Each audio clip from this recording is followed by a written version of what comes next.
Mukhang kalmado ang gabi, pero para kay Charlene, ang hangin sa loob ng kanilang maliit na sala ay kasing init ng bagong kulong kape. Nakaupo siya sa sofa habang sa tapat niya, sa isang plastik na silya, ay nakaupo ang lalaking 2 araw pa lang sa kanilang bahay. Pero parang pag-aari na nito ang buo nilang bahay. Si Anthony. Matangkad, may pormang pangmodelo at may pares na mga matang parang laging naghahanap ng away. Siga masyado at naiirita si Charlene. Ayon sa tatay ni Charlene na si Mang Teodoro, ay anak daw ito ng isang malayong kaibigan na nangangailangan ng matutuluyan habang nagbabakasyon. Pero para kay Charlene, walang bakasyonista na mukhang handang pumatay. Ani mo'y laging may kaaway. Sabi ko naman sa iyo, Anthony, huwag mo masyadong seryosohin ang mga sinasabi ng anak ko. Natatawang saad ni Mang Teodoro habang naglalagay ng platito na may mani sa lamesa. Mabait yan si Charlene. Sadyang mabilis lang uminit ang ulo. Hindi sumagot si Anthony. Tumingin lang ito sa platito. Pagkatapos, binalingan si Charlene ng isang malamig at walang emosyong titig bago tumayo at dire-diretsong pumasok sa inuupahan nitong silid sa dulo lang katabi ng kanya. Walang salamat ni walang magandang gabi. Pagkasarado ng pinto, narinig pa niya ang tunog ng paglalak nito. Napasandal si Charlene sa sofa at napahilot sa kanyang sentido. Tay, sigurado ka ba talagang tao yan? Baka naman wanted yan sa labas o kaya nakatakas sa kung saan. Ang sungit! Kulang na lang barilin ako sa tingin tuwing magkakasalubong kami sa kusina. Hayaan mo na anak. Malaki ang naitulong ng pamilya niya sa atin nung nagkasakit ang nanay mo. Konting tiis lang, hindi naman yan magtatagal dito. Paliwanag na sagot ng matanda bago pumasok sa sarili nitong kwarto para na rin matulog. Naiwang mag-isa si Charlene sa sala at habang lumilipas ang mga minuto, lalong nag-aalab ang kanyang inis. Hindi niya matanggap na sa sarili niyang bahay. Kailangan niyang maglakad ng madahan para lang hindi maistorbo ang isang estranghero na walang ibang ginawa kundi magsungit ng tingin sa kanya. Kinabukasan, maagang umalis si Mang Teodoro para mag-asikaso sa palengke. Naiwan si Charlene na nagwawali sa sala nang mapansin niyang nakabukas ng bahagya ang pinto ng kwarto ni Anthony. Sumilip siya. Wala ang lalaki sa loob. Mukhang lumabas ito para mag-jogging o may pinuntahang mahalagang lakad. Ang natira lang sa kama ay ang iilang piraso ng mga mamahaling damit nito. Isang itim na leather jacket at mga bagong labang panloob na maayos na nakatupi. Biglang pumasok ang isang ideya sa isip ni Charlene. Isang ideya na dala ng labis na inis at kagustuhang makaganti sa 2 araw na pananakot sa kanya ng presensya ng lalaki. Akala mo kung sinong hari rito ha? Bulong ni Charlene sa sarili. Pabilis siyang pumasok sa kwarto. Binuhat ang tumpok na mga damit ni Anthony kasama na ang lahat ng saplot nitong panloob at dinala ito sa likod bahay. Doon ay may isang malaking basurahan at isang lumang washing machine na sira. Imbis na labhan, idiniretso niya ang mga ito sa isang sako ng mga lumang gamit na nakatambak para ibigay sa charity. Habang ang ilang piraso ay sadyang itinago niya sa pinakaitaas ng cabinet sa banyo, kung saan hindi nito basta-basta makikita. Tingnan natin kung paano ka magsusungit ngayon kung wala kang maisuot. Nakangising sabi ni Charlene habang nagpupunas ng mga kamay. Pakiramdam niya, nanalo siya sa isang malaking laban. Pagkalipas ng 1 oras, narinig niya ang pagbukas ng pinto sa harap. Bumalik na si Anthony. Rinigang mabibigat nitong yapak patungo sa kwarto. Pagkatapos ng ilang sandali, katahimikan. Walang sumigaw, walang nagmura, kaya nabigo si Charlene dahil inaasahan niyang magagalit ito agad. Nagpatuloy si Charlene sa pag-aayos ng mga plastik na bulaklak sa sala upang may magawa naman at magkukunwaring walang alam. Subalit biglang bumukas ang pinto ng kwarto ni Anthony. Ang tunog ng hakbang nito sa sahig, tila mas mabigat ngayon at diretsong patungo sa direksyon kung nasaan si Charlene. Lumingon si Charlene, handa na ang kanyang depensa at ang kanyang pinaka-inosenteng muka. Oh, Anthony, bakit? Hindi natapos ni Charlene ang kanyang sasabihin. Ang kanyang mga mata ay nanlaki at ang kanyang bibig, naibuka pa niya sa gulat. Ngunit walang tunog na lumabas. Pati ang plurerang hawak, muntik nang mabitawan. Si Anthony ay nakatayo sa harap niya. Walang suot na pantalon. Maliban sa isang maliit na tuwalya na nakasabit lang sa kanyang balikat na hindi naman sapat para takpan ang bagay na iyon. Ang lalaki pumasok sa sala ng ganoon ang estado. Walang pakialam sa mundo at may blankong tingin. Nasaan ang mga damit ko? Ang boses nito ay mababa, baritono at walang pahiwatig ng hiya. In short, wala nga itong hiya. Bakit ka ganyan? Sigaw ni Charlene habang mabilis na nagtakip ng mga mata gamit ang dalawang palad. Bagamat bahagyang nakabukas ang kanyang mga daliri dahil sa matinding gulat, bakit lumabas ka ng walang suot? Balo ka ba? Humakbang pa itaas si Anthony, papalapit sa kinalalagyan ni Charlene. Ang bawat galaw nito ay puno ng kumpiyansa. Wala itong kinakahiya. Tinatanong ko kung nasa ang mga damit ko. Ulit ni Anthony. Mas malamig na ngayon ang tono. Pumasok ako sa banyo, wala ron. Pumasok ako sa cabinet, walang laman. Alam kong ikaw ang kumuha. Wala akong alam. At pumasok ka nga muna sa kwarto mo. Nakakahiya ka. Galit na asik ni Charlene habang ang mukha niya pulang-pula na parang kamatis.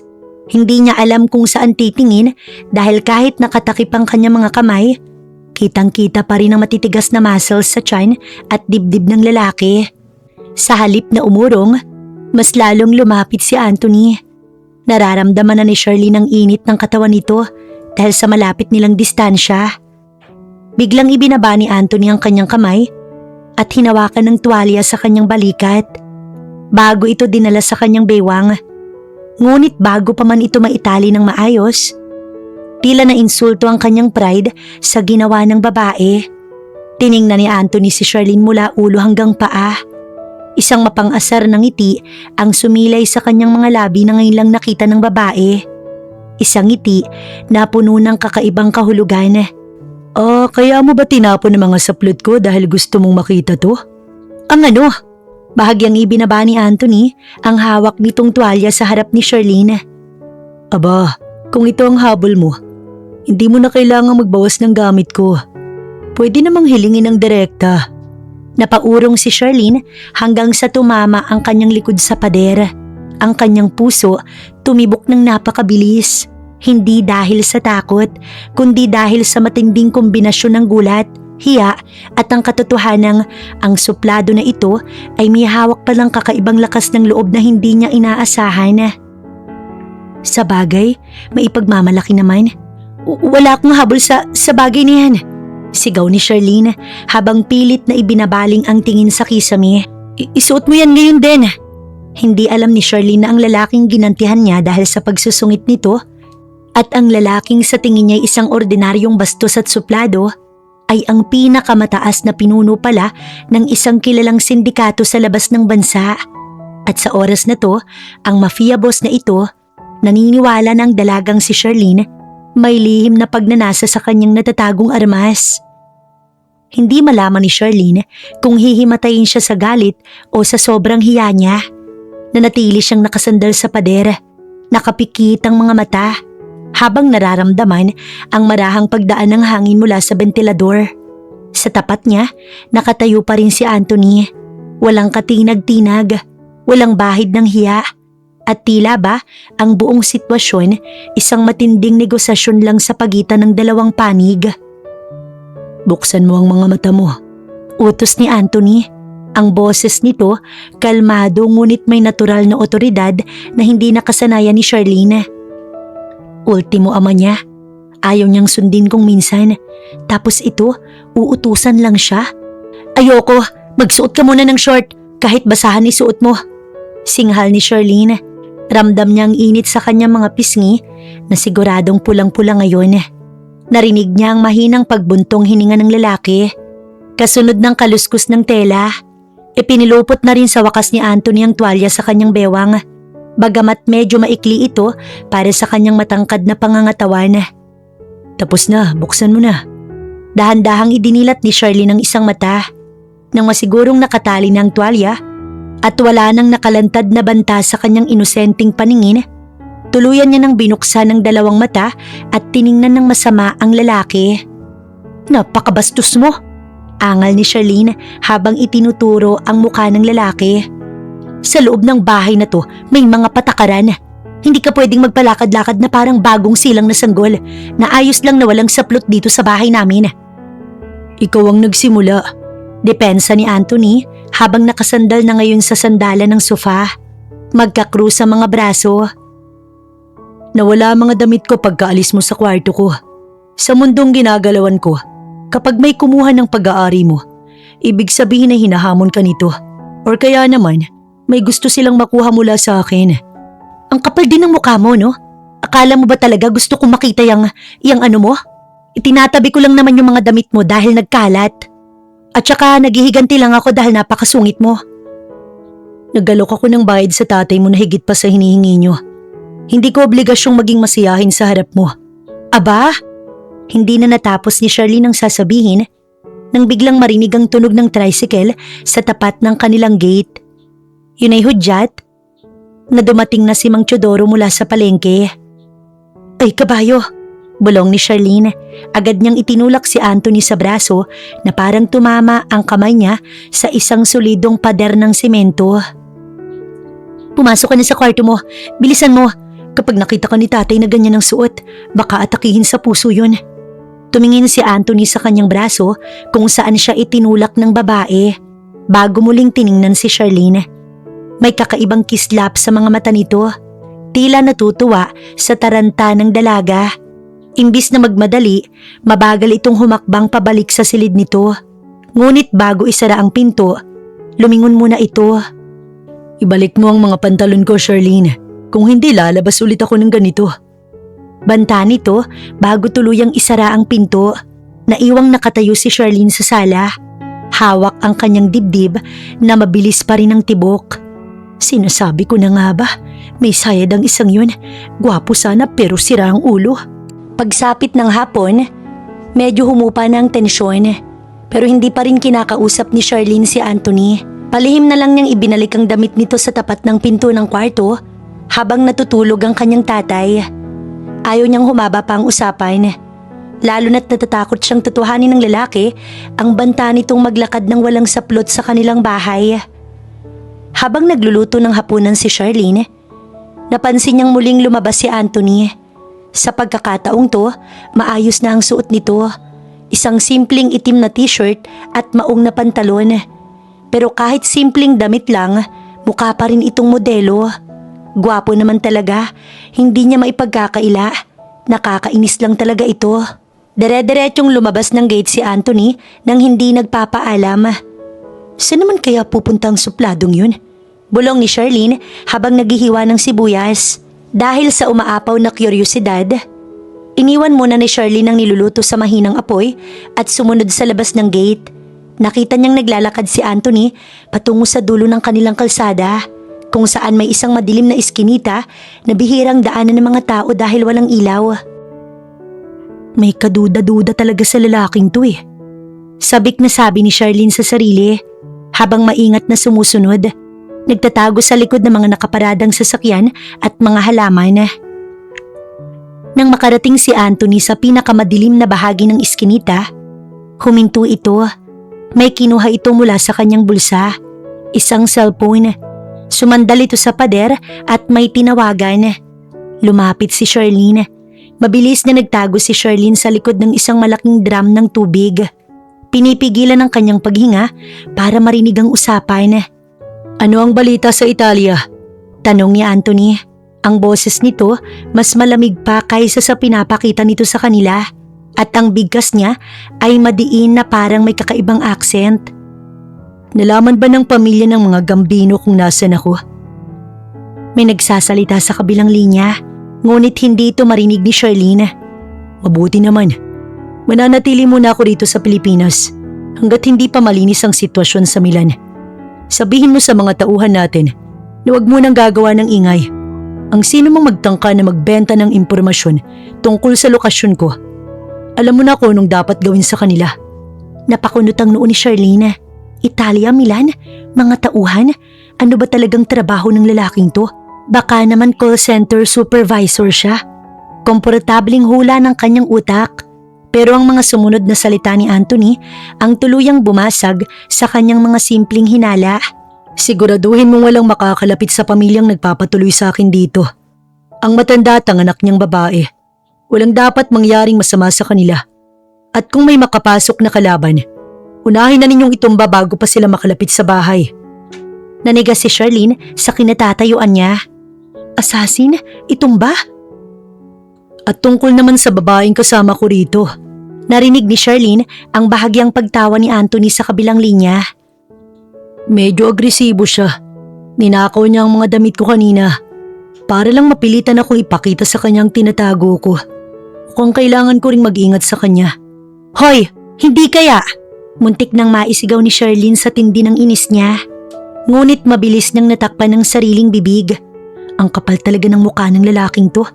Ipinagmamalaki pa sa ibang tao ang maling akala. Matapos ang ilang minuto, ibinaba na ni Anthony ang tawag at nagsimulang maglakad pabalik. Sa taranta ni Charlene, mabilis siyang tumakbo pabalik sa kanilang bahay. Nadapa pa nga ng bahagya sa tsinelas niya. Ngunit nagawa niyang makapasok sa kusina bago pa man makarating ang lalaki. Dahil sa lecheng yun, mapapahamak pa ako. Ito ang bulong ni Charlene sa sarili. Habang kumakain ng hapunan, kasama ang kanyang tatay at si Anthony, hindi mapakali si Charlene. Panay ang sulyap niya kay Anthony na tahimik lang na kumakain ng pinakbet. Ngayong may ideya na siya na baka may kinalaman ito sa mga illegal na gawain. O baka naman isa itong gangster. Lalong nadagdagan ng kaba niya. Charlene anak, bakit parang hindi mo ginagalaw ang pagkain mo? May masakit ba sa'yo? Wala po tay. May iniisip lang ako tungkol sa mga bayarin natin. Pagsisinungaling ni Charlene habang ang mga mata nananatiling nakadikit kay Anthony. Ibinaba ni Anthony ang kanyang kutsara at tinidor bago tumingin ng diretso kay Charlene. At kung tungkol sa pera ang iniisip mo, binayaran ko ng tatay mo para sa susunod na 3 buwan, kaya hindi mo kailangang mag-alala. Aba, salamat talaga Anthony. Napakalaking tulong nito sa amin. Masayang sabi ni Mang Chodoro. O sige, mauuna na ako sa sala para manood ng balita. Kayo na munang bahala rito sa kusina. Nang makalabas si Mang Chodoro, naiwan ang dalawa sa hapagkainan. Ang katahimikan muling binalot ng matinding tensyon. Hindi nakatiis si Charlene. Inilapit niya ang kanyang mukha sa mesa at bumulong ng mahina. Sino ka ba talaga? Ako si Anthony. Yan ang alam ng tatay mo. At yan lang ang kailangan mong malaman. Narinig kita kanina sa eskinita. Deklara ni Charlene na ikinagulat ng bahagya ni Anthony. Bagamat mabilis din itong naitago ang reaksyon sa pamamagitan ng pag-inom ng tubig. May narinig akong Milan, mga tauhan at asasin. Ano ka ba talaga? Isa ka bang takas na kriminal? At kung may panganib kaming kakaharapin dahil sa'yo, mas mabuting umalis ka na rito. Tinitigan siya ni Anthony ng matagal. Pagkatapos, dahan-dahan itong tumayo, lumapit sa pwesto ni Charlene at dinala ang kanyang 2 kamay sa magkabilang gilid ng upuan ng dalaga, dahilan para makorner ito. Napakapakailamera mo talaga, Charlene. Bulong ni Anthony. Ang muka, ilang pulgada na lang ang layo sa muka ng babae.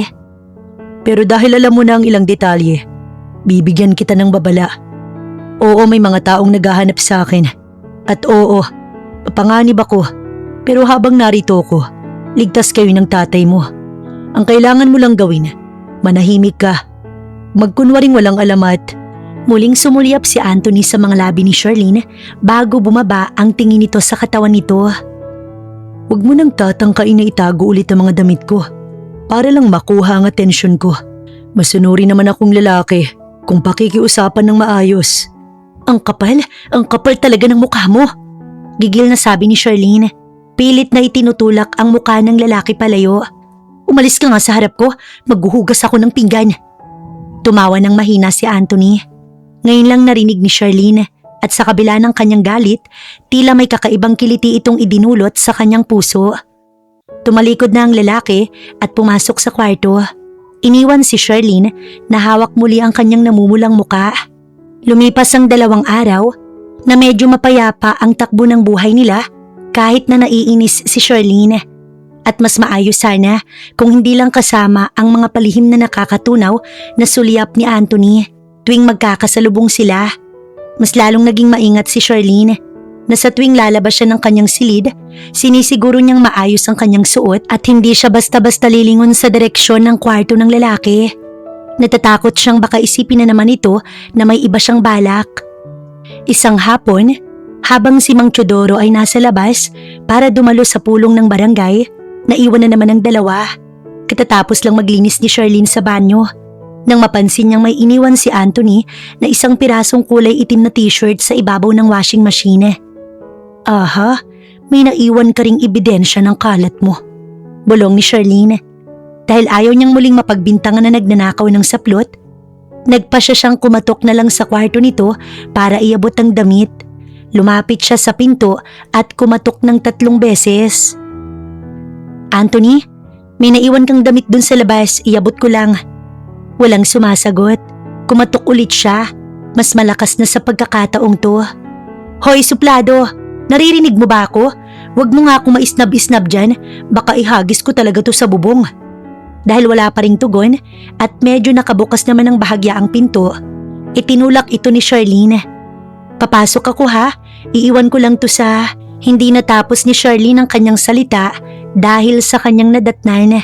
Walang tao sa kama, pero sa ibabaw ng lamesa, sa tabi ng bintana, nakabukas ang malaking itim na bag na laging dala ni Anthony. Doon ay nakalatag ang 3 piraso ng makikintab at itim na baril, ilang piraso ng relo at mga papeles. Sus ko po, napasinghap si Charlene, mabilis na napatakip sa kanyang bibig. Totoo nga ang lahat ng narinig niya. Ang lalaking natutulog lang ilang metro ang layo sa kwarto niya gabi-gabi ay isang taong may hawak na mga bagay na sa pelikula lang niya nakikita. Sa tindi ng kabog ng kanyang dibdib, dahan-dahan siyang napaatras. Ngunit sa kanyang kamalasan, nasagi ng kanyang siko ang isang plurera sa gilid ng pinto. Bago pa man tuluyang bumagsak ang plurera sa sahig, isang mabilis na anino ang sumulpot mula sa likuran niya. Sa isang kurap ng mata, naramdaman na lang ni Charlene na may humila sa kanyang bewang. Binuhat siya ng bahagya at mabilis na isinara ang pinto ng kwarto gamit ang isang paa. Sinong nagsabi sa'yo na pwede kang pumasok dito? Bulong ng isang boses sa mismong tenga niya. Naramdaman ni Charlene ang malamig na bakal sa kanyang tagiliran. Nang lingunin niya ito, hawak na ni Anthony ang isa sa mga baril nito. Habang ang isa nitong kamay, mahigpit na nakapulupot sa kanyang bewang para hindi siya makagalaw. Anthony, yung damit mo lang naman ang ibabalik ko. Nauutal at halos maiyak na sabi ni Charlene. Sumpa man, wala akong ibang ginalaw. Huwag mo kong barilin, marami pa kaming utang ni tatay. Tinitigan ni Anthony ang mukha ni Charlene. Nakita niya ang takot sa mga mata ng dalaga, ang panginginig ng labi nito, at ang mabilis na pagtaas-baba ng dibdib dahil sa kaba. Unti-unting lumambot ang matitigas na reaksyon sa mukha ng lalaki. Ibinaba niya ang baril at itinabi ito sa kanyang likuran bago binitawan ang pagkakahawak sa baywang ni Charlene. Huwag kang umiyak, hindi naman kita babarilin. Bawi ni Anthony, bagamat naroon pa rin ang seryosong tono. Pero binalaan na kita noon, Charlene. Ang mga bagay na nakikita mo rito, hindi para sa mga ordinaryong tao na tulad mo. Napaupo si Charlene sa gilid ng kama. Hinahabol ang kanyang hininga habang hawak ang kanyang magkabilang balikat. Paano akong hindi matatakot? May mga baril ka. Ano ba talagang balak mo sa amin ng tatay ko? At kung gagamitin mo lang kaming pain sa mga kaaway mo, sabihin mo na ngayon para makalipat kami ng bahay. Humarap si Anthony sa kanya. Sumandal ito sa lamesa kung nasaan ang mga armas at pinag-krus ang mga braso. Kung gusto ko kayong gamitin, matagal ko nang ginawa yun. Manahimik ka na lang at walang mangyayaring masama sa'yo. Ipinapangako ko yan sa ngalan ng pamilya ko. Pamilya? Mafia family? Lakas loob na tanong ni Charlene, pinupunasan ng kaunting luha sa gilid ng kanyang mata. Bahagyang umiti si Anthony. Isang ngiti na hindi na pangaasar kundi may kasamang kaunting paghanga sa lakas ng loob ni Charlene sa kabila ng takot nito. Matalino ka naman pala, kaya wag mo nang subukan ang pasensya ko sa pamamagitan ng pagtatapon muli ng gamit ko. Naiintindihan mo? Napasimangot si Charlene. Unti-unting bumabalik ang kanyang natural na kamalditahan. Nagawa mo pang magbiro sa lagay na to, no? At saka kasalanan mo rin naman. Dahil kung hindi ka ba naman kasi suplado at bastos nung unang araw, hindi ko naman iisiping gantihan ka. Bastos? Ipinakita ko lang naman sa iyo ang hinahanap mo dahil akala ko may gusto ka sa akin. Wala nga akong gusto sa iyo. Ang filingero mo ring mafia boss ka no? Porkit maganda ang katawan mo at hindi maituloy ni Charlene ang sasabihin dahil bigla na namang pumasok sa isip niya ang eksena ng araw na iyon. Humakbang si Anthony papalapit sa kanya. Unti-unting pinaliliit ang distansya nilang dalawa hanggang sa maramdaman na naman ni Charlene ang katawan nito. At ano? Mapanghamong tanong ni Anthony. Nakatitig ng diretsyo sa namumulang mukha ng dalaga. Ipagpatuloy mo ang sinasabi mo. At ang lakas ng loob mong manakot. Sigaw ni Charlene, sabay tayo at mabilis na lumabas ng kwarto. Halos maiwan ang tsinelas niya sa pagmamadali niya. Naiwang nakatayo si Anthony sa loob ng silid. Dahan-dahang napahawak sa kanyang t-shirt na iniwan ni Charlene sa kama. Sa unang pagkakataon, matapos ng maraming buwan ng pagtatago at pakikipaglaban sa mga kaaway, nakaramdam siya ng totoong saya. Saya na dala ng isang babaeng walang ibang sandata kundi ang kanyang kadaldalan at kasungitan. Kinabukasan, pumunta si Charlene sa palengke para mamili ng mga sangkap para sa tanghalian. Dahil wala si Mang Teodoro, ay mag-isa siyang naglalakad, bit-bit ang dalawang mabibigat na bayong. Habang naglalakad sa tabi ng daan, biglang may humintong isang magarang itim na kotse sa kanyang tapat. Bumaba ang bintana nito at lumantad ang mukha ni Anthony na may suot na itim na sunglasses. Sumakay ka na. Ayoko, baka mamaya mapagkamalan pa akong kasabwat sa kung anong krimen. Pagtanggi ni Charlene, patuloy sa paglalakad kahit hirap na hirap sa mga bitbit. Hindi sumagot si Anthony. Bumaba ito ng kotse. Kinuha ang dalawang mabigat na bayong mula sa mga kamay ni Charlene nang walang kahirap-hirap at isinakay ito sa backseat. Pagkatapos, binuksan ito ang pinto ng passenger seat para sa kanya. Sasakay ka ba o bubuhatin pa kita?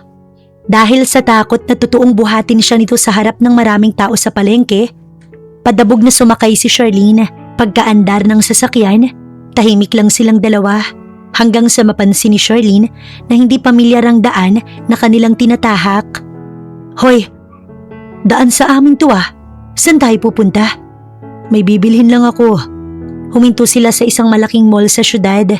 Pagkababa ng kotse, dinala ni Anthony si Charlene sa isang mamahaling butik ng mga damit ng babae. Naguluhan si Charlene habang pinapanood ang lalaki na pumipili ng mga blusa at palda. Para kanino yan? May girlfriend ka na rito? Tanong ni Charlene. Biglang nakaramdam ng isang kakaibang kirot sa kanyang dibdib na hindi niya maipaliwanag. Bakit ako nakakaramdam ng ganito?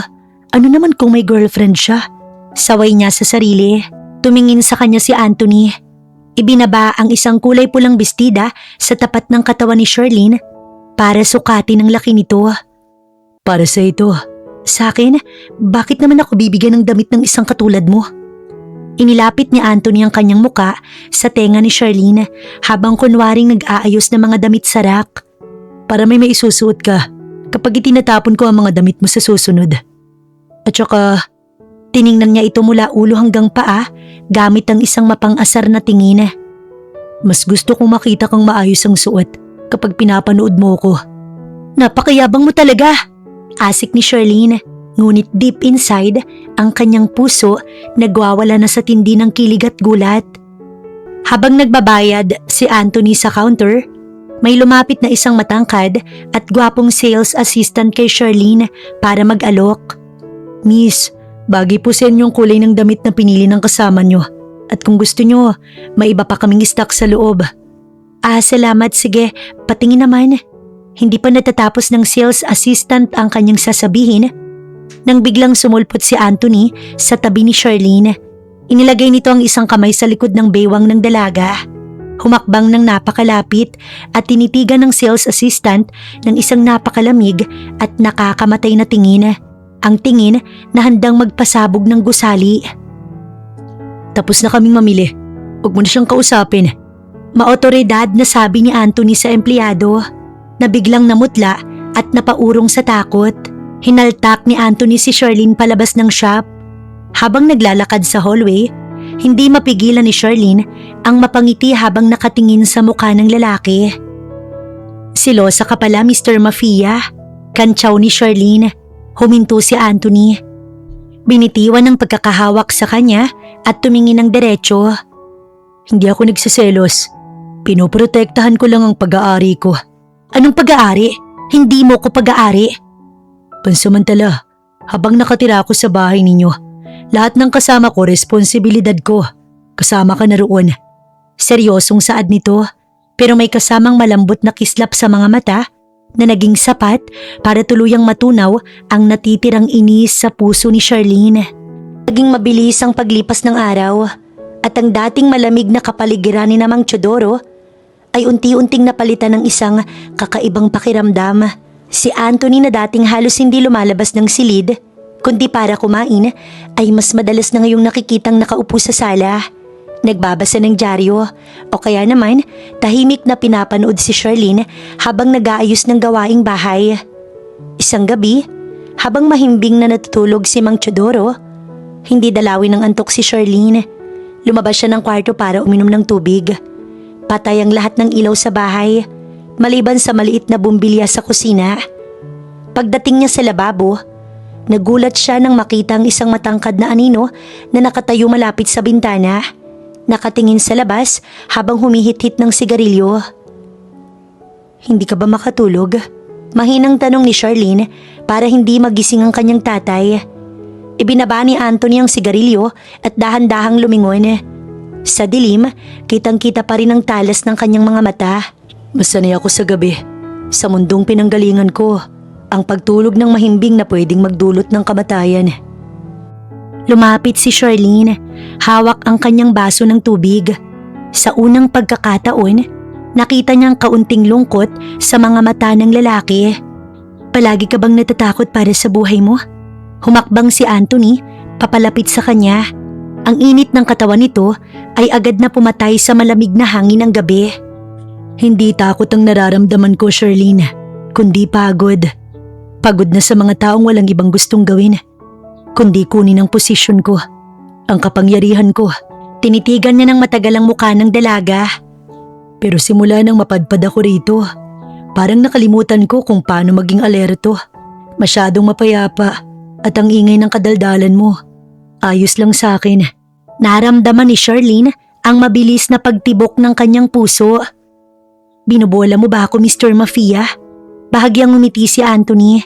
Ngiti na nagpapalambot sa kanyang mapanganib na anyo. Inabot niya ang kamay ni Charlene na nakahawak sa baso't marahan nitong piniga. Sinasabi ko lang ang totoo. Kaya kung maaari, huwag mo kong lalayuan. Dahil oras na lumayo ka, baka tuluyan ko nang makalimutan kung paano maging tao. Bago pa man makasagot si Charlene, biglang naligas ang buong katawan ni Anthony. Ang malambot na kislap sa kanyang mga mata, naglaho sa isang kurap ng mata. Napalitan ng pamilyar na bagsik na nakita ni Charlene noong una.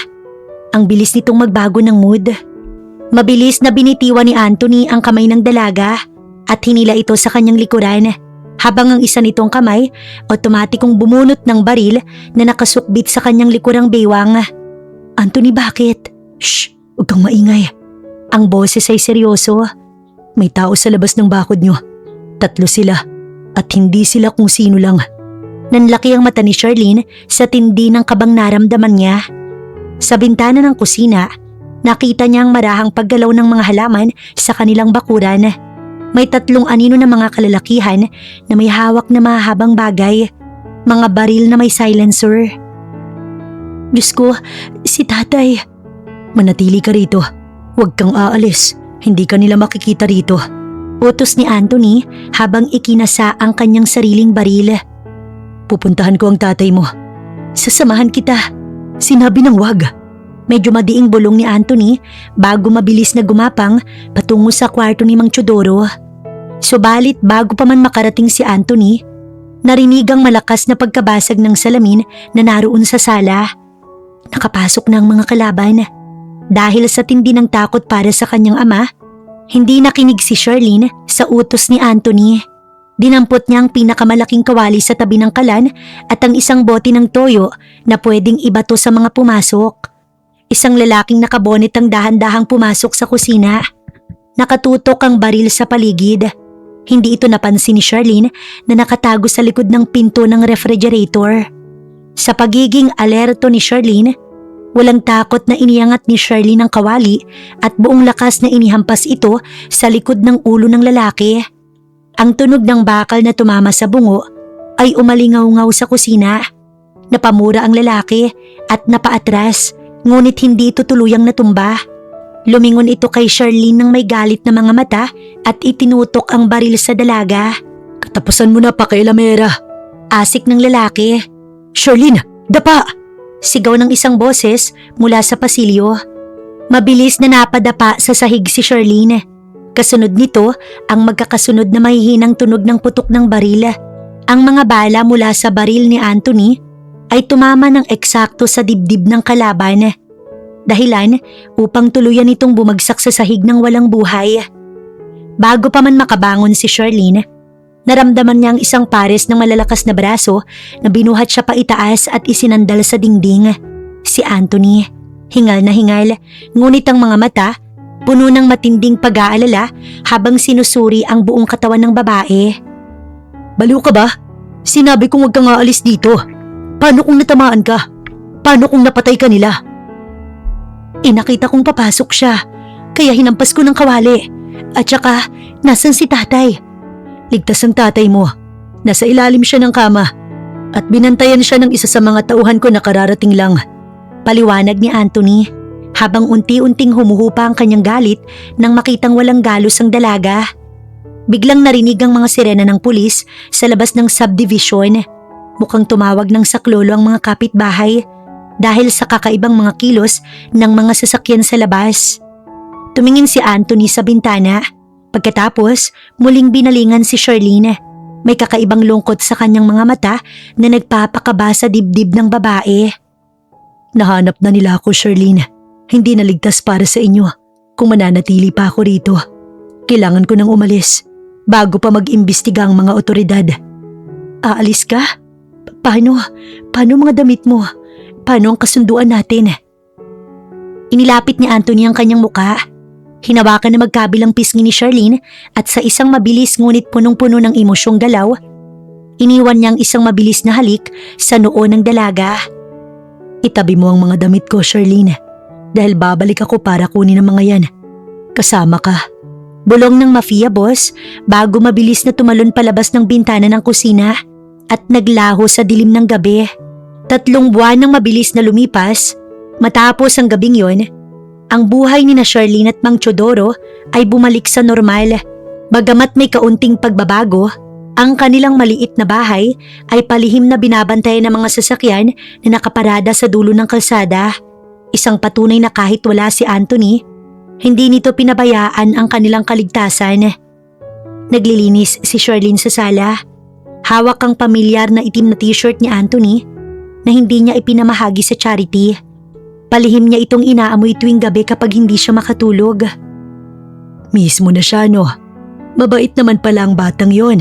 Sadyang marami lang kaaway sa negosyo niya." Biro ni Mang Teodoro habang nagtitimpla ng kape. "Hindi ko siya mistay. Ang yabang kaya nun." Pautot na sagot ni Charlene bagamat namumula ang kanyang mga pisngi. Nang biglang may humintong isang mahabang convoy ng mga itim na SUV sa tapat ng kanilang gate. Mas marami at mas magara kaysa mga nakaraang buwan. Bumukas ang pinto ng panggitnang sasakyan at bumaba ang isang lalaking nakasuit at tie. Maayos ang gupit ng buhok at may hawak na isang malaking bouquet ng mga pulang rosas. Si Anthony. Dire-diretso itong naglakad papasok sa kanilang bakuran. Walang bakas ng pagtatago. Pagpasok niya sa pintuan ng sala, binalingan niya agad si Charlene na nakatayo, hawak pa rin ang lumang t-shirt nito. "Malinis na ang sitwasyon sa Italia. Ako na ang opisyal na pinuno ng buong pamilya. Deklara ni Anthony habang ibinibigay ang mga rosas kay Charlene. Oh, ano ngayon kung boss ka na roon? Bakit ka bumalik dito? Ngumiti si Anthony, ang pamilyar na mapang-asar, ngunit nakakatunaw ng ngiti na matagal nang hinahanap-hanap ni Charlene. Humakbang siya papalapit at hinawakan ng baywang ng dalaga. Sa harap mismo ng kanyang tatay na ngayon, nakangisi lang habang umiinom ng kape. Bumalik ako para sa dalawang bagay. Una, para kunin ang mga damit ko. At ang pangalawa, lakas loob na tanong ni Charlene, nakatitig sa mga mata ng lalaki. Inilapit ni Anthony ang kanyang mga labi sa tenga ng dalaga. Pangalawa, para ipakita sa iyo na pwede mo kong habulin ng buong puso ko. Handa ako magtayo ng kaharian dito sa tabi mo. Ang kapal talaga ng mukha mo, Anthony. Sigaw ni Charlene, ngunit sa pagkakataong to, hindi na niya itinulak ang lalaki. Sa halip, isinubsob niya ang kanyang muka sa malapad nitong dibdib, habang ang buong bahay na puno ng tawanan, kilig at ang pangako ng isang magulo ngunit masayang simula. Hindi maikakaila ang tindi ng kilig na bumalot sa buong sala. Pero dahil si Charlene ang reyna ng sarili niyang teritoryo, mabilis niyang binawi ang kanyang sarili. Itinulak niya ng bahagya ang dibdib ni Anthony, na mas mukhang lumapad pa ata pagkatapos ng 3 buwan sa Italia, at tiningnan ito ng pamiwang. Sandali nga lang, Mr. Mafia Boss. Asik ni Charlene habang ang isang kamay ay hawak ang bouquet ng mga rosas na halos sing laki ng kanyang kalahating katawan. Ang lakas ng loob mong pumasok dito na parang ikaw ang may-ari ng subdivision. Sino bang nagsabi sa'yo na pwede mo kong yakapin ng ganyan, ha? Bahagyang itinaas ni Anthony ang kanyang kaliwang kamay. Ibinaba niya ang kanyang shades at isinabit ito sa bulsa ng kanyang mamahaling suit. Wala nang bawal sa akin. At saka base sa higpit ng hawak mo sa t-shirt ko kanina bago ko pumasok, mukhang hindi mo naman kailangan ng permiso. Aba? Napatingin si Charlene sa kanyang kamay. Hawak pa rin pala niya ang lumang itim na damit ng lalaki. Mabilis niya itong itinago sa kanyang likuran, habang ang muka nag-init na naman sa hiya. Ito ba? Lalaban ko lang dapat to. Akala ko kasi basahan. Narinig nila ang mahinang ubo ni Mang Teodoro sa gilid, na tila ba kanina pa nagpipigil ng tawa habang pinapanood ang dalawa. Mukhang maayos naman ang lagay mo, Anthony. Maupo ka muna. Charlene anak, ipagtimpla mo nga ng Diyos ang bisita natin. Mukhang napakahaba ng biniyahe niya mula sa Europa. Huwag na po, Mang Teodoro. Magalang na sagot ni Anthony. Sa isang kurap ng mata, ang nakakatunaw at mapang-asar na ekspresyon nito, napalitan ng formal at kagalang-galang na mukha habang humaharap sa matanda. Narito po ako hindi bilang isang bisita. Narito ako para tuparin ang pangako ko bago ko umalis. Naupo si Anthony sa lumang silya sa sala. Sa kabila ng kanyang mamahaling suot na gawa pa yata sa pinakamataas na uri ng tela sa Milan, wala siyang reklamo na umupo sa plastik na silya ni Mang Teodoro. Anong pangako? Tanong ni Charlene habang dahan-dahang lumalapit sa tabi ng kanyang tatay. Dala pa rin ang mga rosas. Tumingin sa kanya si Anthony. Na mananatili ako rito para siguraduhing ligtas kayo.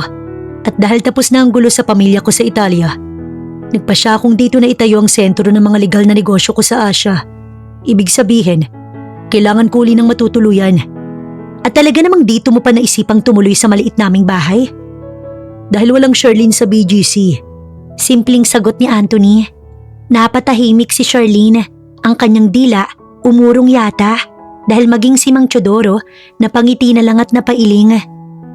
Pero sa pagkakataong to, hindi lang ako basta uupa. Patuloy ni Anthony habang tumatayo at naglalakad patungo sa kusina. Hinubad niya ang kanyang suit jacket. Malinis na isinabit ito sa likod ng sofa at nagsimulang mag-roll ng kanyang manggas hanggang siko na naglantad sa kanyang matitigas na braso at ilang permanenteng hilom ng sugat mula sa kanyang mga nakaraang laban. Ako nang gagawa ng mga gawaing bahay na dati mong inirereklamo. Ituturing ko itong training para sa pagiging mabuting asawa ko sa hinaharap. Asawa? Halos maibuga ni Mang Teodoro ang iniinom nitong kape, habang si Charlene naman muntik nang mabitiwan ng mga bulaklak. Kinabukasan, napatunayan ni Charlene na seryoso nga si Anthony sa kanyang sinabi. Pagsapit ng 6:00 ng umaga, Nagising siya sa tunog ng kaluskos sa likod bahay. Pagbukas niya ng pinto ng kusina, halos malaglag ang kanyang panga sa kanyang nakita. Ang makapangyarihang mafia boss na may hawak ng buhay ng libu-libong tao sa iba't ibang bansa ay kasalukuyang nakaupo sa isang maliit na bangko sa harap ng washing machine. May suot itong apron na kulay pink na pag-aari ni Charlene at seryosong nagkukuskus ng mga basahan gamit ang bareta ng sabon. Sa labas ng kanilang gate, may dalawang nakatitig na lalaki na nakasuit at may earpiece ang mga bodyguard ni Anthony na mukhang hindi rin alam kung paano magre-react sa nakikitang estado ng kanilang pinuno. "Anthony, ano yan?" tanong ni Charlene habang nagpupunas pa ng mga mata. Lumingon si Anthony. Seryoso pa rin ang muka. "Naglalaba. Sabi mo nung nakaraan, tamad ako at hindi tumutulong sa bahay. Sinisiguro kung walang dumi na maiiwan dito." Lumapit si Charlene at tiningnan ng palanggana. "Pampalambot ng tela ang nilagay mo, hindi detergent. At saka, bakit pati ang mga medyas ni tatay isinama mo sa mga puti?" Kumunot ang noo ni Anthony. Tila na insulto ang kanyang diskarte sa unang pagkakataon. "Sa Italia ganito." "Dahil may mga katulong ka roon, Mr. Mafia." Natatawang sabi ni Charlene. Umupo siya sa tabi nito at kinuha ang sabon mula sa kamay ng lalaki. "Ganito kasi yan, tingnan mo." Habang maingat na ipinapakita ni Charlene ang tamang pagpiga at pagpapakula ng sabon, hindi naman sa damit nakatingin si Anthony. Ang kanyang mga mata nakatitig lang sa mukha ni Charlene sa kung paano gumalaw ang mga labi nito habang nagrereklamo at sa kung paano tumatama ang sinag ng araw sa buhok ng dalaga. "Nakikinig ka ba?" untag ni Charlene, napansin ang titig ng lalaki. Oo," sagot ni Anthony. Ang boses ay muling naging mababa at puno ng kakaibang emosyon. "Sinasabi ko sa sarili ko na mas maganda ka pala kapag bagong gising." Mabilis na isinawsaw ni Charlene ang basahan sa tubig at pinatalamsikan nito ang mukha ni Anthony. "Umagang-umagang landi mo." Tumawa ng mahina si Anthony. Pinunasan ng tubig sa kanyang mukha gamit ang dulo ng pink na apron. Sa sandaling yon, walang sino mang makakapagsabi ng lalaking to ay ang kinatatakutan ng mga sindikato sa Milan. Siya lang ay isang simpleng lalaki na handang matutong maglaba para lang sa babaeng nagpabago ng kanyang takbo ng mundo.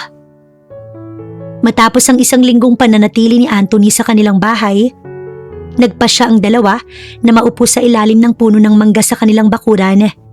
Malamig ang hangin at maliwanag ang buwan. Matapos ang mahabang araw ng pagtuturo kay Anthony ng mga simpleng gawain, tulad ng pagbili sa tingitinging tindahan at paggamit ng tabo, ito ang unang pagkakataon na naging tahimik silang dalawa. "Hindi ka ba talaga nanamalay rito?" tanong ni Charlene habang nakatingin sa mga bituin. "Mula sa malalaking mansyon at mamahaling kotse, napunta ka sa isang maliit na compound na maingay ang mga manok ng kapitbahay tuwing madaling araw." Humarap sa kanya si Anthony. Inabot niya ang kamay ni Charlene na nakapatong sa kanyang tuhod at marahan itong pinaglaruan gamit ang kanyang mga daliri. "Nung una akong dinala rito ng mga tauhan ko para magtago. Akala ko, ito ang pinakamalalang parusa na matatanggap ko. Pero nang makita ko kung paano ka mag-alaga sa tatay mo, kung paano ka lumaban para sa maliit mong buhay na walang takot, natanto ko na ang mansyon ko sa Italia. Dito ko lang naramdaman na may nagmamalasakit sa akin bilang Anthony, hindi bilang boss na kailangang katakutan." Patuloy ng lalaki. Inilapit niya ang kanyang mukha sa mukha ni Charlene, sapat na para maramdaman ng dalaga ang kanyang mainit na paghinga. "Kaya kahit itapon mo pa ang lahat ng saplot ko araw-araw, o kahit hampasin mo pa ako ng kawali, hindi ako aalis sa tabi mo. Maliban na lang kung sasabihin mong hindi mo ko gusto." Naramdaman ni Charlene ang kaunting luha ng kaligayahan sa kanyang mga mata. Ang lahat ng kanyang pag-aalinlangan, ang kanyang takot sa mundong ginagalawan ng lalaki, tuluyang naglaho dahil sa higpit ng hawak nito sa kamay niya. "Sino bang nagsabing hindi kita gusto? Suplado ka lang naman nung una pero mukhang masasanay na rin ako sa kusungitan mo."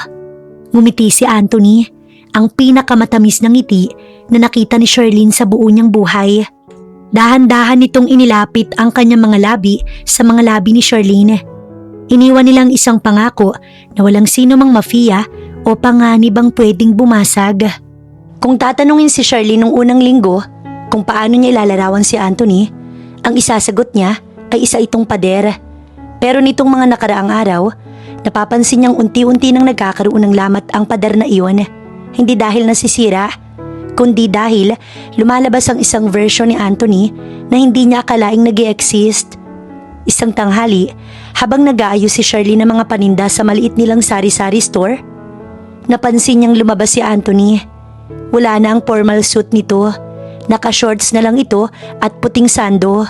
Pero kahit ganoon, mukha pa rin itong modelong naliligaw sa barangay. Saan ka pupunta? Takang tanong ni Charlene habang nag-aayos ng mga nakasabit na shampoo. Sa kanto, bibili ng yelo. Maikling sagot ni Anthony. Naroon pa rin ang seryosong tono ng boses. Pero wala nang nakakatakot na ekspresyon na parang laging may papatayin. Oh, heto ang pera. Huwag mong kalimutang humingi ng sukli ha. Baka dalahin mo na naman dyan sa ugali mong mafia na hindi pumapansin ng barya. Tinitigan lang siya ni Anthony ng matagal. Sa halip na sumagot ng pabalang o magsuplado, dahan-dahan itong lumapit sa bintana ng tindahan. Inabot niya ang barya.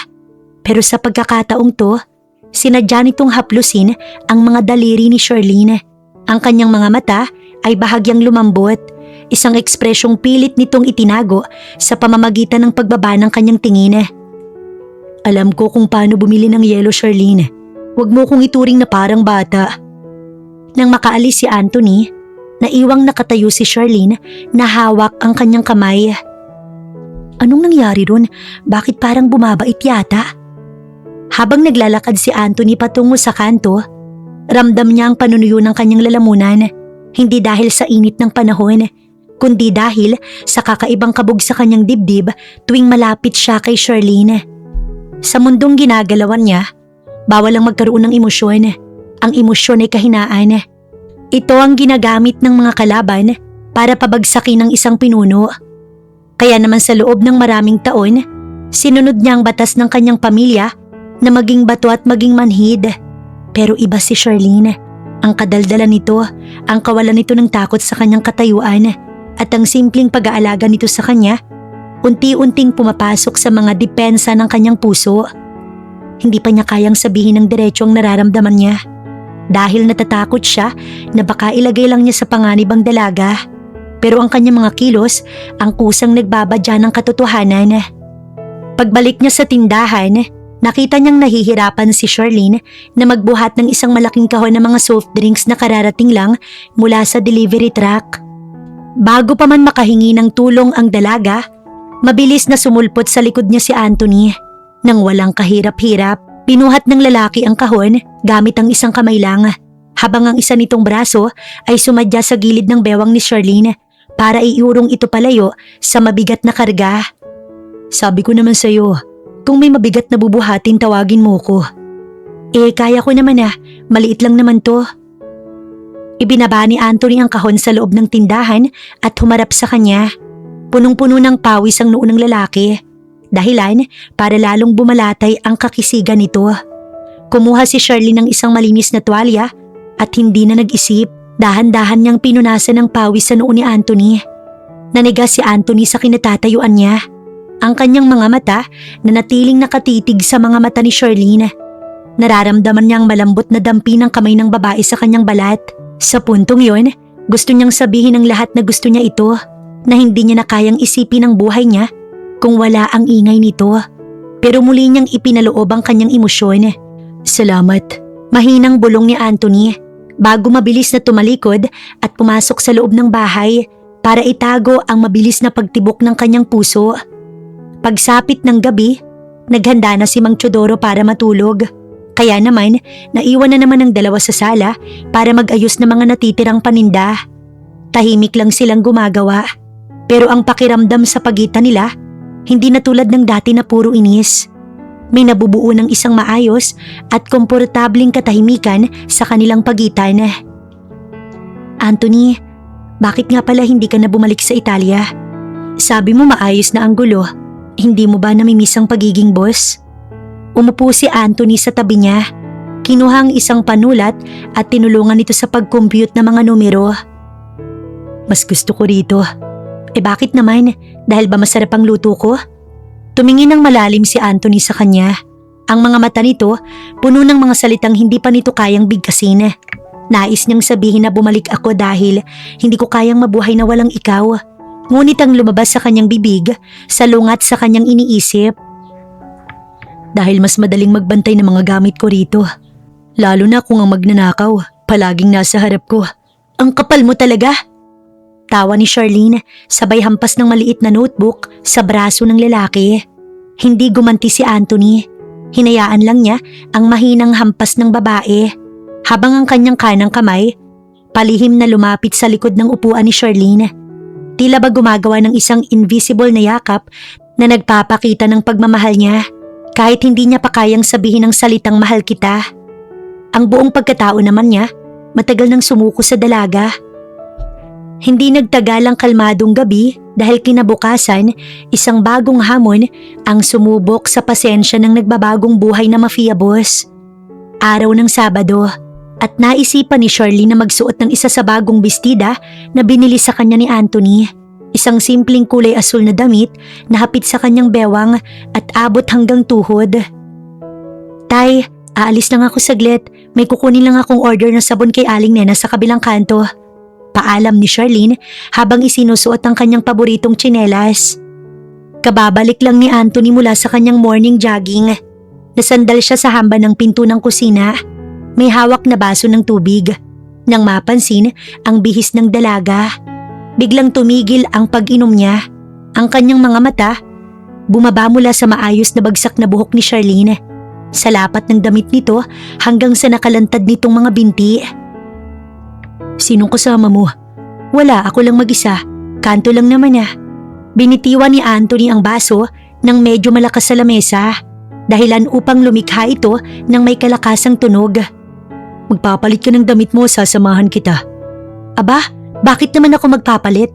Napakainit ng panahon at saka damit naman ito na ikaw ang bumili. Bakit ka nagagalit? Binuhat ko ang mga soft drinks kahapon para hindi ka mapagod. Hindi para magkaroon ka ng lakas na magpaganda at lumabas ng ganyan. Aba Anthony, selos ba yan? Akala ko ba protection lang ang ginagawa mo sa akin? Bakit pati personal kong ginagawa kasama na? Hindi sumagot si Anthony. Ngunit ang kanyang panga ay nagngalit at ang kanyang mga braso muling nag-cross sa kanyang dibdib. Sa mundong kinasanayan niya, kapag may pag-aari kang mahalaga, tinatago ito sa isang ligtas na vault. At sa oras na ito, pakiramdam niya'y naglalakad ang pinakamahalagang vault ng buhay niya sa labas ng walang sapat na bantay. Manatili ka rito. Ako ang kukuha ng sabon. Utos ni Anthony sabay hablot sa listahan na hawak ni Charlene bago dire-diretsong lumabas ng gate na ang suot sa paa ay ang lumang tsinelas ni Mang Teodoro na halatang maliit para sa kanya. Naiwang humahalakhak si Charlene sa sala. Suplado na siloso pa. Paano ka kaya kapag umamin ka na? Nasambit na lamang niya sa kanyang sarili. Pagsapit ng hapon, biglang bumuhos ang malakas na ulan. Dahil sa pagbabago-bago ng panahon, sinumpong ng matinding ubo at lagnat si Charlene. Nakahiga lang siya sa kanyang kwarto, nakabalot ng makapal na kumot at tila ba walang lakas na bumangon kahit para uminom ng gamot.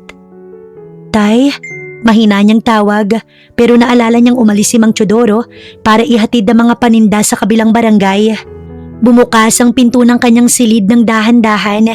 Inasahan ni Charlene na ang kanyang tatay ang papasok. Ngunit ang bumadya sa liwanag ng pintuan ay ang matangkad na bulto ni Anthony. May hawak itong mangkok na may umuusok na sabaw at isang baso ng tubig kasama ang gamot. Uminom ka muna nito. Malumani na sabi ni Anthony. Lumapit siya sa gilid ng kamat na upo bago maingat na ipinatong ang mangkok sa bedside table. Anthony, huwag kang lumapit dito. Baka mahawa ka. Paos na bili ni Charlene. Pilit na itinataas ang kumot para takpan ng mukha niya. Ang isang mafia boss bawal magkasakit dahil baka sugurin ka ng mga kalaban mo kapag nanghina ka. Isang mahinang pitik sa noo ang isinalubong sa kanya ni Anthony. Huwag kang mag-isip ng kung ano-ano dahil mas malakas ang immune system ko kaysa sa inyo. Dahan-dahang inakay ni Anthony si Charlene paitaas para makasandal sa mga unan. Ang kanyang mga kamay na dati kilala sa pagpindot ng gatilyo ng baril ay naging tagapag-alaga ni Charlene at maingat habang inilalagay ang baso sa mga kamay ng dalaga. Pagkatapos ay kumuha siya ng kutsara at dahan-dahang hinihipa ng mainit na lugaw bago ito itapat sa bibig ni Charlene. Kaya ko naman, nakakahiya, bulong ni Charlene habang ang kanyang mga pisngi lalong namula. Hindi dahil sa lagnat, kundi dahil sa tindi ng pag-aalaga ni Anthony. Kumain ka na lang, Charlene. Ang ingay mo pa rin kahit may sakit ka. Saway ni Anthony. Ngunit ang kanyang mga mata, walang bakas ng inis.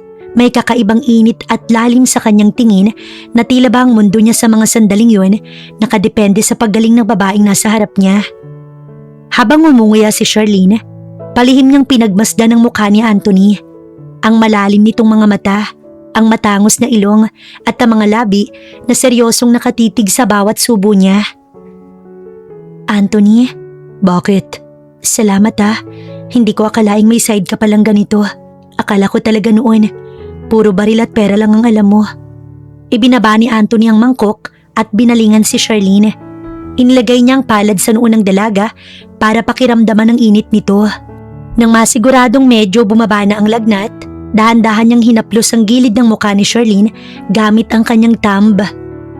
Marami pa akong alam na hindi mo nakikita, Charlene. Kaya magpagaling ka agad dahil hindi ko kayang makita na tahimik ang bahay na to. Hindi ko kayang makita na nahihirapan ka. Bago pa man makasagot si Charlene, mabilis na tumayo si Anthony at inayos ang kumot ng dalaga. Matulog ka na. Babantayan kita rito sa labas. Lumipas ang 2 araw at tuluyan nang gumaling si Charlene. Pagsapit ng gabi, habang inaayos niya ang mga libro sa sala, napansin niyang bukas ang laptop ni Anthony sa lamesa. May mga nakasulat na dokumento sa wikang Italiano. Ngunit sa pinakaibaba ng screen, may isang notepad na nakabukas kung saan may salitang Tagalog na tila ba pilit nitong pinag-aaralang isalin. Gusto kita, ingatan kita, huwag kang aalis. Napatigil si Charlene. Ang kanyang puso nagsimula na namang sumayaw sa tindi ng kabog. Sa oras ding yun, pumasok si Anthony. May hawak na tuwalya habang nagpupunas ng kanyang basang buhok pagkatapos maligo. Nang makita nitong nakatingin si Charlene sa laptop, mabilis na lumapit si Anthony at isinara ang screen. Ang kanyang muka bahagyang nagkaroon ng pamumula. Isang pambihirang senyales ng hiya mula sa isang makapangyarihang tao. Nakikialam ka na naman ng mga gamit ko. Ano yung nakasulat doon, Anthony? Nag-aaral ka ba ng mga sweet na salita para sa negosyo mo o para sa isang tao? Huminto si Anthony. Ang distansya sa pagitan nila ay muling naging ilang pulgada na lamang. Tiningnan niya si Charlene mula sa kanyang mga mata, pababa sa kanyang mga labi, hanggang sa maramdaman ng sarili nitong emosyon na tila ba handa ng sumabog sa tindi ng pagpigil.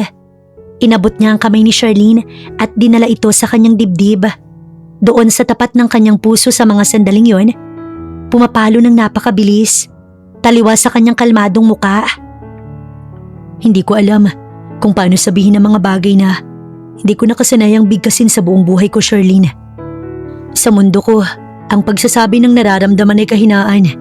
Pero sa harap mo, mukhang matagal na akong walang lakas. Huwag mo nang tanungin kung anong kahulugan ng mga salitang yun.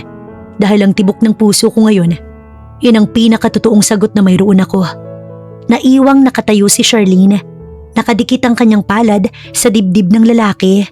Ramdam na ramdam ang katotohanan na kahit hindi pa binibigkas ni Anthony ang salitang mahal kita, ang buong pagkatao naman ito matagal nang bumigay. Matapos ang masayang hapunan kung saan pinagtiyagaan ni Anthony na maghimay ng galunggong para kay Charlene, lumabas si Mang Teodoro para makipaglamay sa isang kapitbahay sa kabilang kalye. Kaya naman, ang dalawa lang ang naiwan sa bahay. Nasa kusina si Charlene at naguhugas ng mga platito, habang si Anthony naman ay nasa sala. Tahimik na pinupunasan ang kanyang mga baril na nakalatag sa ibabaw ng lumang lamesa. Mukha itong kalmado, pero para sa isang taong lumaki sa gitna ng digmaan ng mga pamilya sa Europa, may iba siyang nararamdaman sa gabing yun. Ang tahol ng mga aso sa labas ay masyadong balisa at ang kulog sa kalangitan tila nagbabadya ng hindi magandang balita. Biglang namatay ang buong ilaw sa bahay. Ay, brown out. Anthony, nasan yung kandila dyan sa tabi ng TV? Pakisuyo nga muna. Walang sumagot. Subalit narinig ni Charlene ang mabilis at magaan na hakbang ni Anthony patungo sa kanyang direksyon.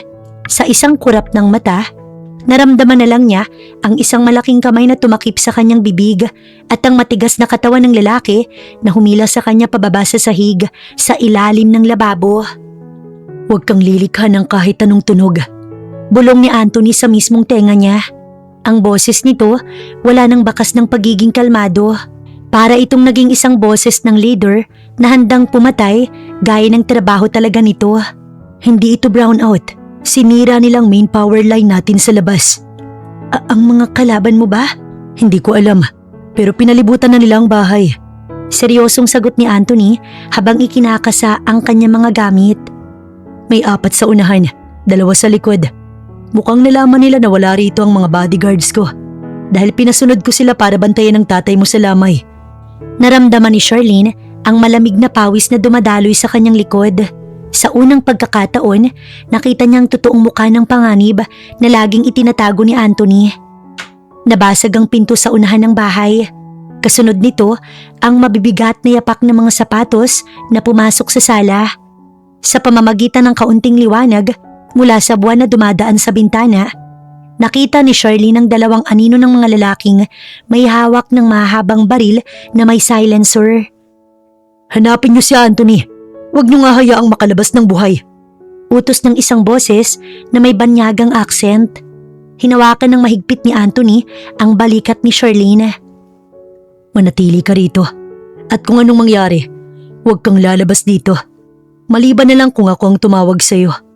Bago pa man makasagot si Charlene, mabilis na gumapang si Anthony palabas ng kusina.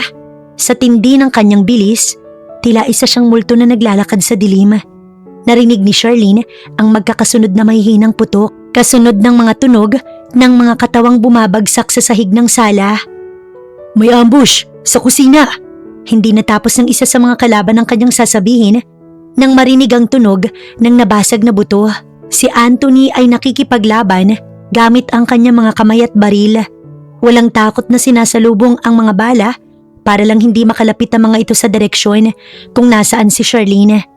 Subalit ang hindi alam ni Anthony, may isang kalaban na nakapasok sa pamamagitan ng bintana ng banyo sa likod ng kusina. Narinig ni Charlene ang marahang pagbukas ng pinto sa kanyang likuran. Paglingon niya, isang lalaki na kamaskara ang nakatayo at ang baril nito diretso nang nakatutok sa kinilalagyan niya sa ilalim ng lababo. Nahanap ko ang babae! Sigaw ng lalaki sa kanyang mga kasamahan. Huwag Anthony, malakas na sigaw ni Charlene. Nang marinig ni Anthony ang sigaw ni Charlene, tila ba tumigil ang ikot ng kanyang mundo. Ang lahat ng kanyang pagsasanay, ang kanyang pagiging kalkulado, ang kanyang malamig na utak, biglang naglaho. Napalitan ng isang matinding takot na hindi niya kailanman naramdaman sa buo niyang buhay. Kahit noong binaril siya sa dibdib sa Italia, hindi siya natakot ng ganito. Charlene! Galit na sigaw ni Anthony. Walang pakailam sa 2 kalaban na natitira sa sala na kasalukuyang nagpapaputok sa kanyang direksyon. Tumakbo si Anthony patungo sa kusina. Isang balang dumaplis sa kanyang kanang balikat. Nag-iwan ng dugong mabilis na kumalat sa kanyang sando. Ngunit hindi niya ito naramdaman. Ang tanging nasa isip niya ay ang mukha ng dalaga. Pumasok si Anthony sa kusina na parang isang nagwawalang leon. Bago pa man maikasan ng kalaban ng baril nito para barilin si Charlene, ay agad na itong inunahan ni Anthony. Buong lakas niyang inihampas ang lalaki sa pader. Inagaw ang baril at walang awang binaril ito sa ulo. Matapos mabuwal ang huling kalaban, mabilis na binitiwan ni Anthony ang kanyang baril. Ang kanyang mga kamay, kapansin-pansing nanginginig. Isang bagay na hindi kailanman nangyari sa isang mafia boss. Ang buong katawan ni Anthony, puno ng pawis, dugo ng kalaban at sarili niyang dugo mula sa balikat. Pero hindi iyon ang nakakuha ng atensyon ni Charlene. Sa ilalim ng kaunting liwanag ng buwan, nakita ni Charlene ang mga mata ni Anthony. Ang mga matang laging malamig, suplado at puno ng kumpiyansa ay kasalukuyang namumula at lumuluha. Ang luhay dahan-dahang umiibis sa pisngi ng lalaki. kasunod ng gumagaralgal na boses at ang malalim na pagbuntong hininga. Umiiyak si Anthony, ang pinakakinatatakutang mafia boss. Umiiyak sa harap niya dahil sa takot. Diyos ko, akala ko na wala ka na. Bulong ni Anthony. Ang boses nito tuluyang nabasag habang isinusubsob ang kanyang muka sa leeg ni Charlene. Niyakap niya ang dalaga ng napakahigpit na tila ba kapag binitiwan niya ito, maglalaho ito na parang bula. Huwag mong gagawin sa akin yun, Charlene. Pakiusap. Kahit barilin ako ng 100 beses kaya ko. Pero ang makita ka na may nakatutok na baril sa'yo, hindi ko kaya. Papatayin ako ng takot. Napatulala si Charlene habang dahan-dahang itinataas ang kanyang mga kamay para yakapin din ang likod ng lalaki. Nararamdaman niya ang panginginig ng malalaking balikat nito at ang mga basang luha na pumapatak sa kanyang balikat. Sa sandaling yun, nalaman ni Charlene ang katotohanan. Ang lalaking ito na hindi kayang umamin ng kanyang pagtingin gamit ang mga salita ay nag-alay na pala ng buong buhay sa kanya. Ang kanyang luha, sapat na naging pinakamalalim na pag-amin ng pag-ibig nito na hindi kayang tumbasan ng kahit anong salita. Ligtas ako, Anthony. Ligtas ako. Narito lang ako. Umiiyak ring bulong ni Charlene habang marahang hinahaplos ang basang buhok ng lalaki na sa gabing ito tuluyang nagpakita ng pinakamahinang side nito ngunit pinakatapat na bahagi naman ng puso ni Anthony. Nanatili silang magkayakap sa malamig na sahig ng kusina habang kapwa nakaupo, unti-unting naririnig nila ang paparating na mga pulis sa biglang katahimikan na ilang minuto ding namayani. Dumating na ang mga bodyguard ni Anthony kasama si Mang Teodoro na halos himatayin sa takot nang makitang sinapit ng kanilang bakuran at sala. Mabilis na nilinis ng mga tauhan ni Anthony ang dumi at ang mga naiwang bakas ng labanan bago pa man makarating ang mga lokal na pulis. Dahil sa kapangyarihan at koneksyon ng pamilya ni Anthony, madaling naayos ang ulat sa mga otoridad bilang isang kaso ng pagpasok ng mga magnanakaw na agad ding nataboy. Pagsapit ng madaling araw, matapos ma-check na ligtas at mahimbing ng tulog ni Mang Teodoro sa kabilang kwarto dahil sa tindi ng gulat, naiwan si Charlene sa kwarto ni Anthony. Nakahiga si Anthony. Nakahubad ang sando at nakababad ang katawan sa lamig ng aircon habang maingat na nililinis ni Charlene ang daplis ng bala sa balikat nito. Wala na ang mga luha sa mata ni Anthony. Bumalik na ito sa pamilyar nitong seryosong muka. Pero may kakaibang lambot na sa bawat sulyap nito sa dalaga. Aray, mahinang ungol ni Anthony nang medyo madiin ang pagdampi ng bulak na may alkohol na hawak ni Charlene. Ayan, bagay sa iyo yan. Kanina kung makaiyak ka, akala mo kung sinong bata. Ngayon umaaray ka dyan sa kaunting gasgas. Ang tapang-tapang mo sa harap ng mga kalaban mo tapos dito sa alkohol, natatakot ka? Tumingin si Anthony ng diretso sa mga mata ni Charlene. Inabot niya ang kamay ng dalaga na may hawak na bulak at pinigil ito sa paggalaw. Sinabi ko na sa'yo, hindi ang alkohol o ang bala ang kinatatakutan ko. Kung hindi ka pa rin naniniwala sa nakita mo kanina, mukhang kailangan ko na namang umiyak para lang patunayan sa'yo. Wag na, nakakapanibago kaya. At saka, totoo ba talaga yung sinabi mo kanina? Na natatakot kang mawala ako? Inilapit ni Anthony ang kanyang katawan.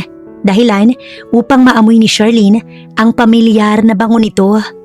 Sa buong buhay ko, Charlene, itinuro sa akin ang pinakamahalagang bagay ay ang pwesto ko, ang pera at ang kapangyarihan ng pamilya ko.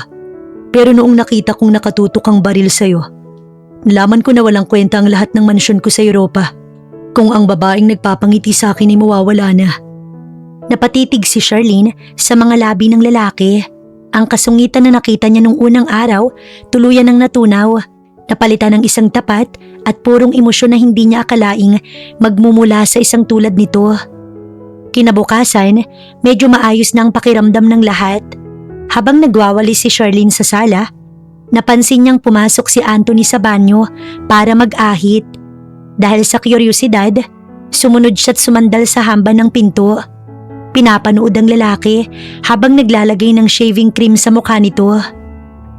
Anthony? Paano kung bumalik ulit sila?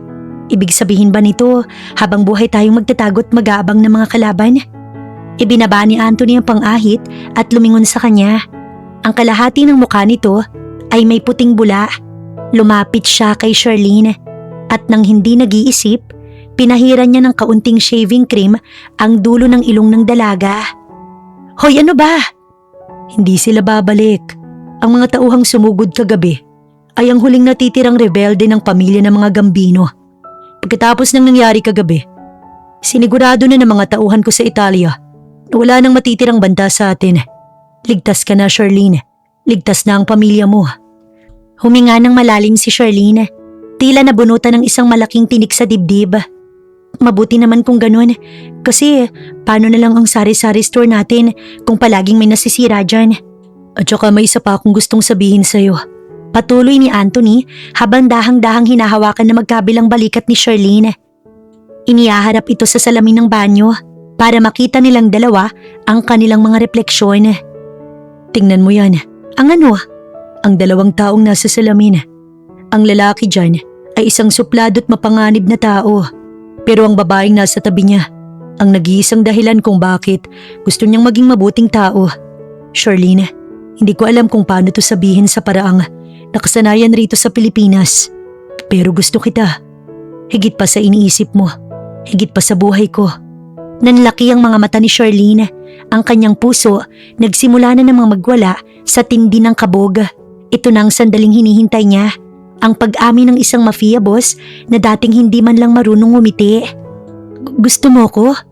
Oo, sagot niya Anthony bago tuluyang isara ang distansya sa pagitan ng kanilang mga muka upang iwan ng isang matamis at mapagmahal na halik sa labi ng dalaga. Isang halik na nagtapos sa lahat ng kanilang mga maling akala at nagbuka sa isang bagong kabanata ng kanilang buhay. Nang maglapat ang kanilang mga labi, pakiramdam ni Charlene, tumigil ang ikot ng mundo. Ang dating inis, ang mga asaran tungkol sa itinapong saplot at ang takot sa mga baril at kalaban ay parang mga usok na tinangay ng hangin. Ang natira na lang ay ang init ng labi ni Anthony at ang marahang pagkapit ng kamay nito sa kanyang bewang. Nang dahan-dahang humiwalay si Anthony, nanatili itong nakatitig sa kanya. Tila ba naghihintay ng hatol kung tatampalin ba siya o tatakbuhan ng dalaga. May kaunting kaba pa rin sa mata niya na kay Charlene lang ipinapakita. Bakit hindi ka nagsasalita? Galit ka ba? Huminga ng malalim si Charlene at dahan-dahang pinunasan ng kaunting shaving cream na lumipat sa kanyang sariling labi at napangiti ng malawak. Sino ba naman ang hindi magugulat? Ang isang mafia boss na akala mo laging may dalang bagyo kung magsungit. Bigla na lang aamin. Charlene, seryoso ko.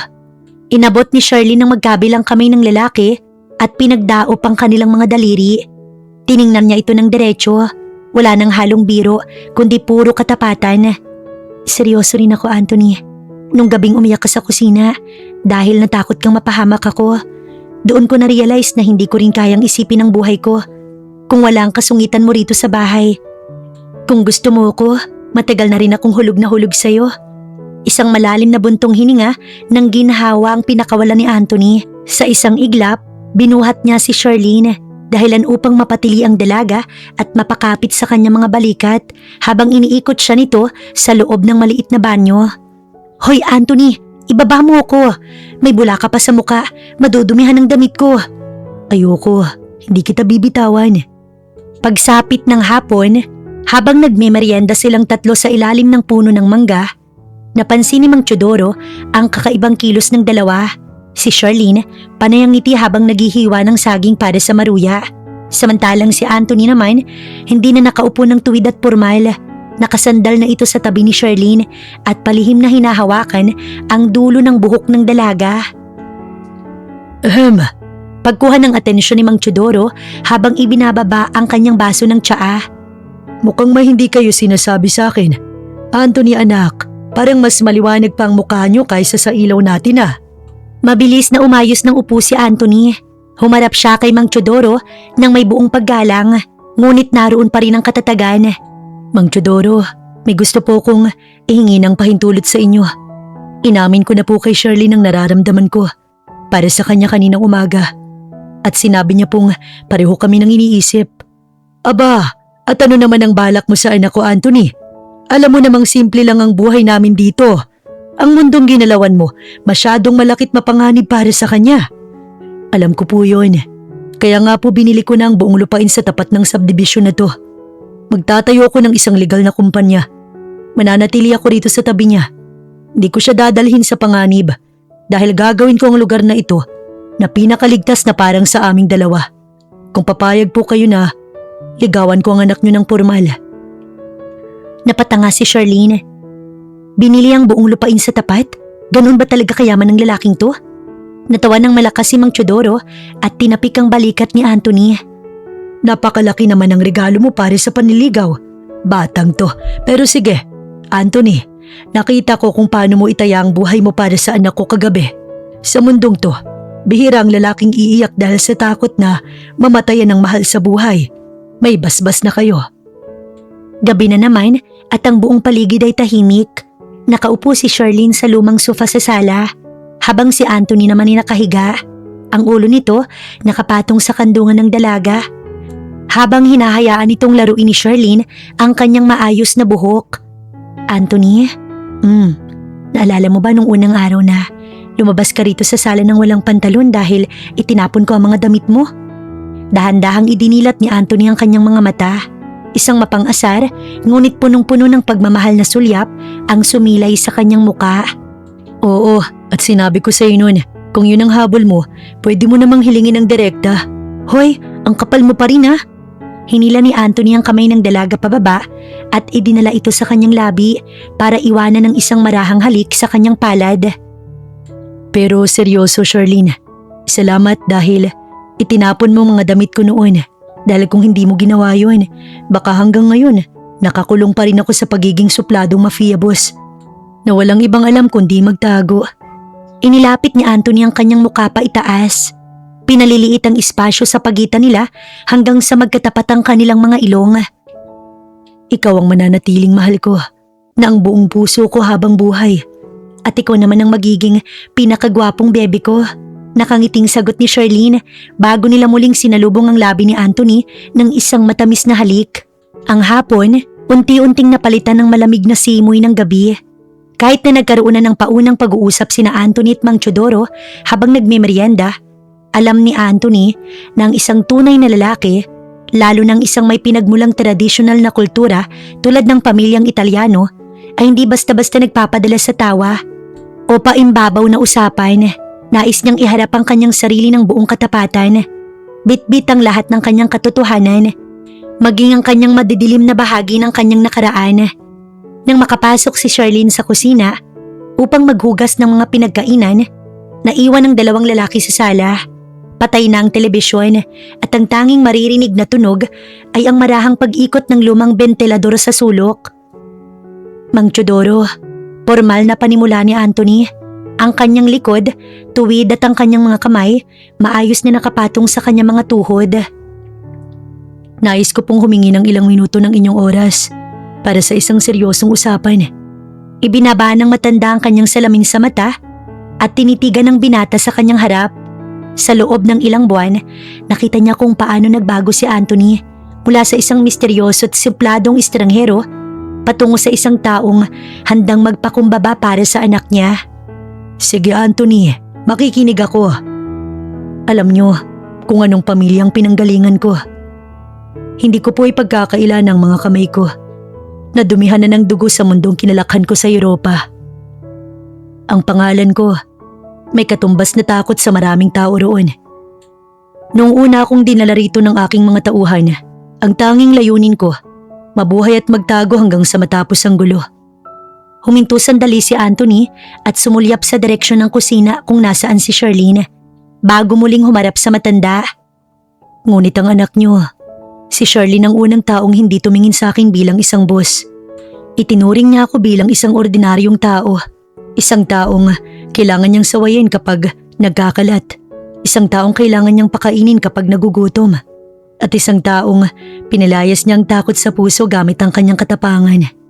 Mang Teodoro, hindi ko po kayang ipangako na magiging madali lahat. Ngunit ipinapangako ko sa harap niyo, sa ngalan ng aking yumaong ina, na gagawin ko ang lahat upang maging karapat-dapat sa kanya. Nais ko po siyang pakasalan. Naipatong ni Mang Teodoro ang kanyang mga kamay sa lamesa. Walang galit sa mukha niya, kundi isang malalim na pag-unawa ng isang ama na nakikita ang katapatan sa mga mata ng lalaking nagnanais sa anak niya. Anthony, ang katayuan mo sa buhay, ang pera mo, ang kapangyarihan mo, walang halaga ang lahat ng yan kung ang anak ko'y iiyak gabi-gabi dahil sa takot. Pero nakita ko kung paano ka lumuhod sa kusina nung gabing sugurin tayo.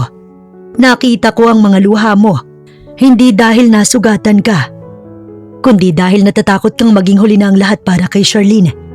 Doon ko nalaman na higit pang pagnanais mo, ikaw ang lalaking mag-aalaga sa kanya kapag wala na ako. Tumayo si Mang Teodoro, lumapit kay Anthony at tinapik ng mahigpit ang balikat ng binata. Huwag mo lang siyang paiiyakin, Anthony. Dahil kapag ginawa mo yun, kahit mafia boss ka pa hahanapin kita. Makakaasa po kayo, Tay.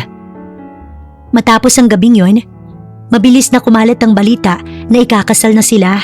Ang akala ng mga kapitbahay ay isang simpleng kasalan lang ang magaganap. Anthony, ano ba to? Reklamo ni Charlene habang nakatayo sa gitna ng kanilang sala na ngayon, puno ng mga kahon ng mamahaling tela, mga designer na sapatos at 3 dayuhang fashion designer na panayang daldal sa wikang Pranses at Italiano. Yan ang mga pagpipilian para sa wedding gown mo. Sabi ko sa'yo, gusto ko lang ng simpleng kasal sa simbahan sa bayan. Bakit may kasamang 5 sikat na chef mula sa Paris? At bakit kailangang iarkila ang buong hotel? Lumapit si Anthony sa kanya. Ipinatong ang kanyang mga kamay sa bewang ni Charlene at dahan-dahang idinikit ang kanyang noo sa noo ng dalaga. Charlene, hinayaan mo ko maging tambay dito ng ilang buwan. Ngayong kasal natin, hayaan mo na lang din ako ipakita sa buong mundo kung gaano ko kasaya sa babaeng bumihag sa akin. Isang beses lang to sa buhay natin. Napatikom ang bibig ni Charlene. Sa tuwing gagamitin ni Anthony ang kanyang pamilyar na mababang boses na puno ng lambing, palagi siyang natutunaw. Oo na, sige na, pero walang lilipad na helicopter sa ibabaw ng simbahan, ha? Bakali pa rin ang bubong ng mga kapitbahay natin. Tumawa ng mahina si Anthony at nagnakaw ng isang mabilis na halik sa kanyang mga labi. Ipinapangako ko, walang helicopter sa bubong, sa parking lot lang. Dumating ang araw na pinakahihintay ng lahat. Ang lumang simbahan sa bayan na madalas ay tahimik, na puno ng mga bulaklak na puting rosas at mga mamahaling dekorasyon. Sa isang bahagi ng mga upuan, naroon ang mga kaibigan at kapitbahay ni na Charlene na nakasuot ng kanilang pinakamagandang barong at bestida. Sa kabilang bahagi naman, nakaupo ng tuwid ang mga matitikas at formal na lalaking nakasuot at shades. Ang mga pinuno ng iba't ibang legal na sangay ng kumpanya ni Anthony. Nakatayo sa harap si Anthony. Ang kanyang buhok, maayos talagang nakagel, nakasuot ng isang itim na tuxedo. Ang kanyang mukha na madalas ay walang emosyon tuwing haharap sa kanyang mga tauhan, ay bakasang matinding kaba ngayon. Ang kanyang mga kamay, palihim na pinagpapawisan habang nakatitig sa nakasarang pinto ng simbahan. Nang tumunog ang napili nilang song para sa araw na to, dahan-dahang bumukas ang malaking pinto. Lumantad si Charlene. Hawak ang kanyang tatay na si Mang Teodoro. Nakasuot siya ng isang simpleng puting gown na walang masyadong burloloy, ngunit hapit sa kanyang magandang katawan. Ang kanyang mukhay nababalutan ng manipis na belo, ngunit kitang-kita ang ganda ng kanyang mga mata. Nakasalukuyang nakatitig lang sa lalaking naghihintay sa kanya sa dulo. Habang naglalakad si Charlene, naramdaman ni Anthony ang pamilyar na kabog sa kanyang dibdib. Ang parehong kabog na naramdaman niya nung gabing natakot siyang mawala ito. Ngunit sa pagkakataong to, ang kabog ay hindi dala ng takot, kundi ng isang nag-uumapaw na kaligayahan. Nang makarating sila sa harap ng altar, kinuha ni Anthony ang kamay ni Charlene mula kay Mang Teodoro. Alagaan mo ang anak ko, Anthony. Habang buhay po, Tay. Sagot ni Anthony na may buong katapatan. Sa gitna ng seremonya, nang dumating ang oras para sa kanilang mga panata, hinawakan ni Anthony ang magkabilang kamay ni Charlene. Tinitigan niya ito ng malalim, pilit pinipigilan ang kanyang boses na manginig. Charlene, salamat at pumasok ako sa buhay mo. Akala ko ang buhay ko matatapos sa labanan.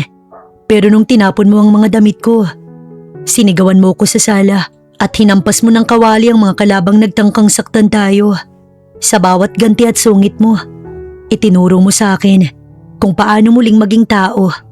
Ipinapangako ko sa harap ng Diyos at ng iyong ama na ang lakas ko, gagamitin ko lang para protektahan ka.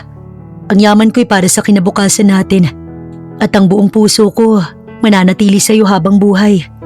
Naiyak si Charlene sa tindi ng emosyon.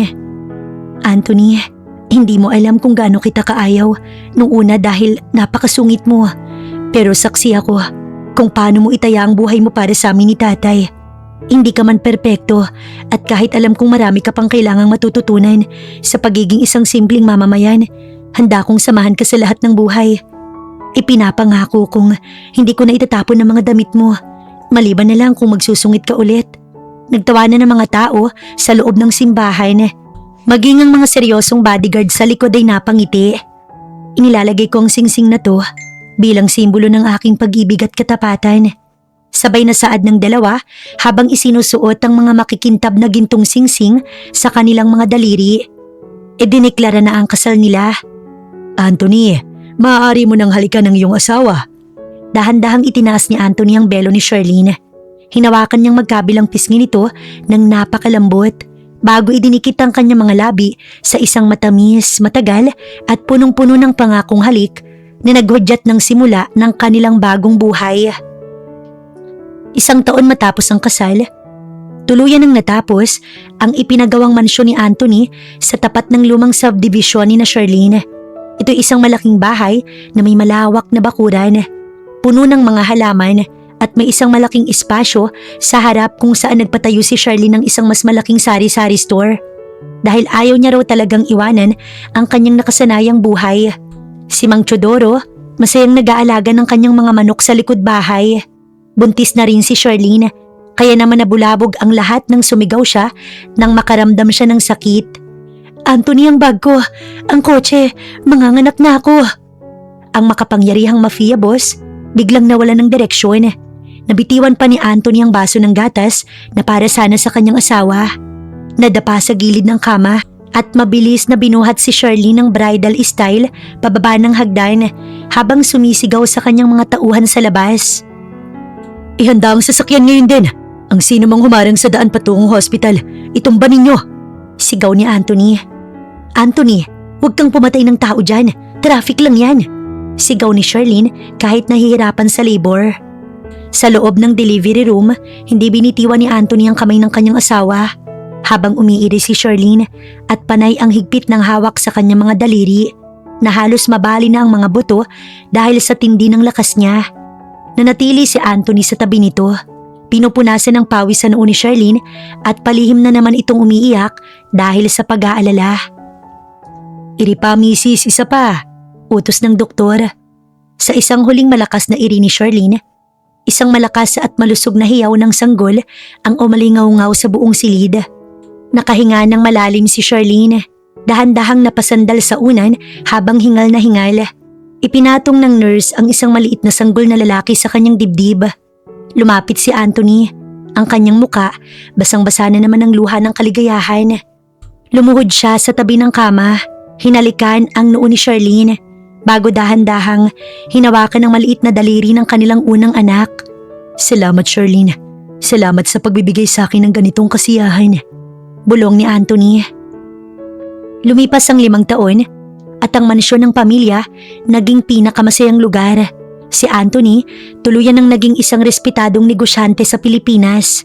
Kilala sa kanyang mga legal na kumpanya at sa kanyang pagiging matulungin sa mga komunidad. Ang kanyang mga nakaraang tauhan mula sa Italia ay naging mga formal na empleyado na ngayon. Bagamat palihim pa rin silang natatakot kapag nakikita ang kanilang pinuno na pinapagalitan ng kanyang asawa.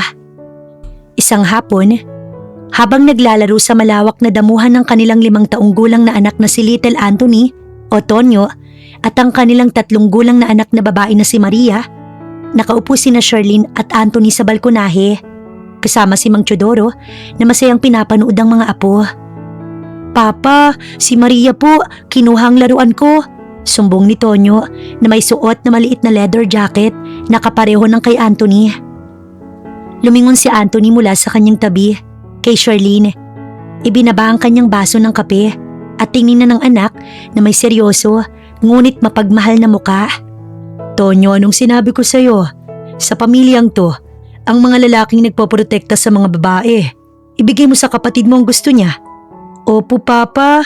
Natawa si Charlene at isinandal ang kanyang ulo sa balikat ng kanyang asawa.